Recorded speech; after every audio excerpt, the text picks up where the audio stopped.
Veterinary Clinic in Abu Dhabi. Now, while I've got Dr. Jan on the line, if anyone listening to this has got any questions, because I know it'll affect a lot of people, please do get in touch with us. You can message me now on 4001 or you can WhatsApp me on 04871 5500. But Dr. Jan, lovely to have you join us on the line. How are you? Very well, thank you. Lovely to be here. Oh, it's great to have you joining us. And I suppose I'm going to kick off by, asking the obvious question. Why do pet owners need to register their animals? What do you think is the aim behind this strategy?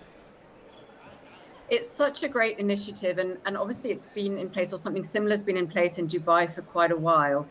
So I think it's fantastic that Abu Dhabi is starting this initiative as well. And I think a lot of it is to do with prevention of abandoned pets. So making sure that we have kind of responsibility and pet ownership for the animals, in people's care, and that we don't have that big issue of abandonment, which we do unfortunately see here in the United Arab Emirates quite a bit. So I think that's one of the main drivers behind it. And I think also just to get an accurate sort of demographic of the pets that we have here, certainly the cats and the dogs that we have here. Do you think it is ultimately going to slightly police those irresponsible people who think it's okay to have a pet for 9 months and then they leave them on the side of the road or outside a vet when it comes to the summer? Yeah, we're hoping so. That's definitely one of the big aims. And you're absolutely right in that sort of policing bit. I think it's going to be less easy for people to do that. Obviously, the microchip numbers of the pet is going to be linked to the registered owner. And although at the moment we don't have a lot of information about any types of penalties or anything like that, I think that is the aim going forward. So I think it will hopefully cause people to think twice about either getting a pet in the first place or then certainly abandoning them. Is it just cats and dogs at the moment?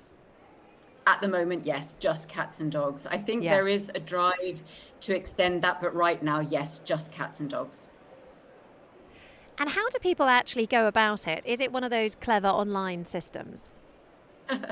It is a clever online system. So the Department of Municipalities and Transport have linked up with TAM, and TAM have got a great online portal for this. However, to register, you do need to go into a veterinary clinic and register there. So the whole registration and the program is set up through veterinary clinics, and the pet's owner has to physically be there with the pet, we think, and has to register them at the veterinary clinic with the receptionist or whoever's doing the registration at the veterinary clinic, and it then has to be verified with their UAE pass. So it's quite a sort of stringent registration process, but we're just getting all of the information through now. We're also getting tags that we're going to be able to give people to actually put on their pets' collars. Dogs will also have, or dog homes will have, a sticker to display at their front gate saying that a dog lives there. So there's quite a lot sort of that goes into it, but the registration will be through veterinary clinics, in some instances through pet shops. However, the pet shops will initially have to have registered the pets with a clinic, and then there can be a transfer of ownership through a pet shop. But yeah, vet clinics are your go-to places.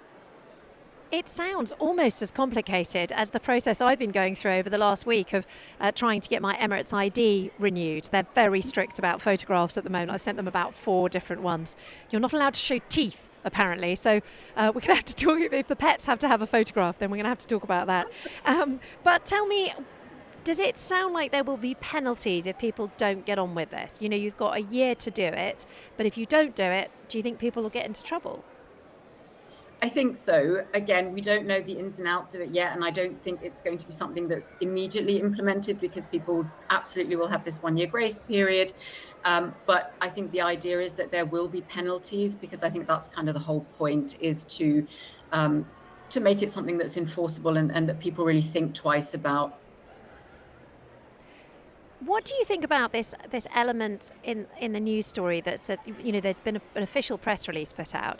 It says it's going to be different for establishments. What do the authorities mean by that? Do you know it?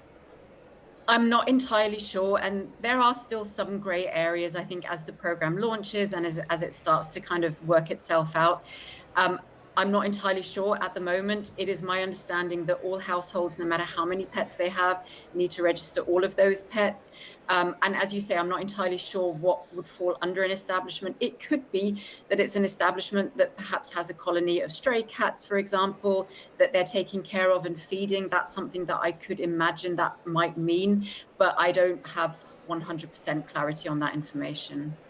Dr. Katrin, it's been fantastic to have you join us on the line. Thank you very much indeed, Dr. Jan there, owner and head vet at the German Veterinary Clinic in Abu Dhabi. And you are listening here to The Agenda on Dubai 1038 FM, coming to you live from the Future Energy Summit at the ADNEC Centre, Abu Dhabi.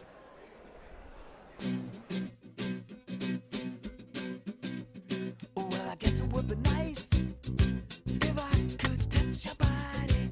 I know not everybody has got a body like you, but I gotta think twice before I give my heart away. And I know all the games you play because I play them too. Oh, but I need some time off from that emotion. Time to pick my heart up off the floor. Oh, when that love comes down with a devotion, well, it takes a strong man, baby, but I'm showing you the door. 'Cause I gotta have faith. I gotta have faith. Because I got to have faith. I got to have faith. Baby, I know you're asking me to stay. Say please, please, please don't go away. You say I'm giving you the blues. Maybe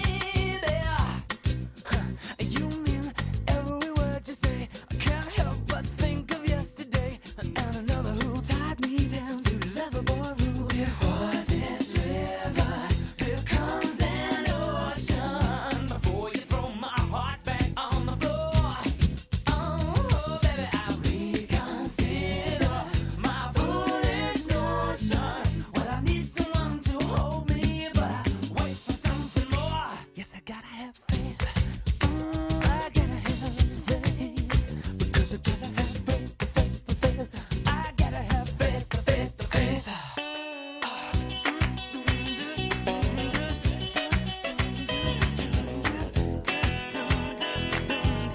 Just have to wait because I got to have faith. I gotta have faith. To have faith. Before this river, here comes an ocean. Before you throw my heart back on the floor. Oh, baby, I reconsider my foolish notion. Well, I need someone to hold me, but I wait for something more. 'Cause I gotta have faith. I gotta have faith. Because I gotta have faith. I gotta have faith. You're listening to The Agenda on Dubai Eye 103.8. Live at the World Future Energy Summit, the leading event for renewable energy and sustainability. After dominating the DP World Tour, Rory McIlroy returns to the UAE to defend his Hero Dubai Desert Classic title for a second year in a row. With a prize pool of over 33 million dirhams up for grabs, McIlroy is up against the likes of double major champion John Ram, Ryder Cup star Tommy Fleetwood, and a host of the world's best from the 16th to the 19th of January at Emirates Golf Club. It'll be a weekend to remember, so be there as Dubai Eye 103.8 broadcasts live from this pivotal tournament of the season. Coming up on Afternoons with Helen Farmer. A new study shows that Dubai office workers are the unhappiest in the world. Does this ring true for you? We're talking workplace culture and in education, from changing a light bulb to balancing the books, teaching valuable life skills to our kids. What are schools doing and where should we as parents be stepping up? Plus, we want to take you to the spa, a brilliant prize coming up. That's all from one. This is The Agenda. With Georgia Tully on the UAE's #1 talk radio station, Dubai Eye 103.8. Hey there, good afternoon to you. Yes, we are indeed out and about, broadcasting to you live today. We're at the World Future Energy Summit down in Abu Dhabi at ADNEC. right in the middle of the event here, so surrounded by experts and insiders, and we will be attempting to persuade as many of them to come on the radio as we can. And while much is being made of the progress being made at a macro level to develop sustainable energy solutions, I have to admit I find it much easier to connect to the smaller grassroots projects. So we're going to hear about a few of those. Initiatives like the Solar Mamas program in Zanzibar, which actually empowers local women by teaching them how to make solar cells that they can use to light the homes of their communities. We're going to be talking about that in the next few minutes. Very much looking forward to that. Plus, we're going to hear about how these new mini nuclear reactors could apparently solve power problems in remote areas without compromising on carbon neutrality. But first, here's your news with Serena Kelly. Your ARN News. With EMAR, building the future, celebrating today. Stay informed, stay inspired. Find out more on emar.com. We are the UAE's most trusted source of information, with over 4 million people viewing and listening to our stories nationwide. This is your ARN News. With Serena Kelly. The UAE has welcomed the announcement of a ceasefire in Gaza. Deputy Prime Minister and Minister of Foreign Affairs, His Highness Sheikh Abdullah bin Zayed Al Nahyan, has praised Qatar, Egypt and the United States for reaching the agreement with Israel and Hamas, expressing his hopes that the deal will put an end to any further loss of life and suffering. In a statement released by the UAE Ministry of Foreign Affairs, His Highness also highlighted the UAE's position, which calls for the importance of the urgent, sustainable and unhindered delivery of humanitarian aid through all means to civilians in need who have lived through critical humanitarian conditions for over 15 months. The ceasefire agreement's been broken down into 3 phases. The first, for 42 days, starting on Sunday. Phase 1 will see Israeli hostages released and Palestinian prisoners set free. President Biden says that's just the start. During the next 6 weeks, Israel will negotiate the necessary arrangements to get Phase 2, which is a permanent end of the war. If negotiations take longer than 6 weeks, the ceasefire will continue as long as the negotiations continue. Michal Martin will return for a second stint as Ireland's Prime Minister. The Fianna Fáil leader struck a coalition deal with rivals Fine Gael. His party fell 1 seat short in November's election of the 87 needed to govern alone. And a Toyota Motor Corp unit has agreed to plead guilty and pay over $1.6 billion in a settlement with US government agencies to settle violations related to an emissions fraud scheme.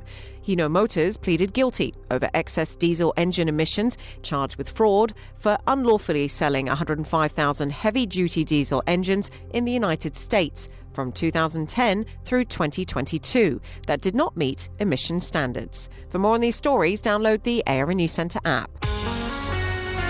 Dubai Eye 103.8 Sports. With insurancemarket.ae. Rory McIlroy has expressed his disappointment at Tom McKibben's potential move to live golf. The pair played at the same club in Northern Ireland. McIlroy says the 22-year-old rang him up to ask for advice about the potentially lucrative switch, and his message was clear. What he potentially is sacrificing and giving up with access to majors, potential Ryder Cup spot. If I were in his position and I had his potential, I wouldn't make that decision. But I'm not him. I'm not in his shoes. You know, he's a grown man at this point. Defending champion Rory McIlroy is chasing his 5th Dala Trophy at Emirates Golf Club at the Hero Dubai Desert Classic, currently underway today. InsuranceMarket.ae. Don't let water damage cost you a fortune. Get home insurance. It'll also cover fire, theft, accidental damage, alternative accommodation and much more. Secure your home at InsuranceMarket.ae. From the Abu Dhabi National Exhibition Centre. This is The Agenda on Dubai Eye 103.8. Live at the World Future Energy Summit, the leading event for renewable energy and sustainability. Hey there, yeah, welcome back to Abu Dhabi. Welcome back to the ADNEC Centre. Welcome back to the World Future Energy Summit. So much going on down here. Just a few minutes ago, we basically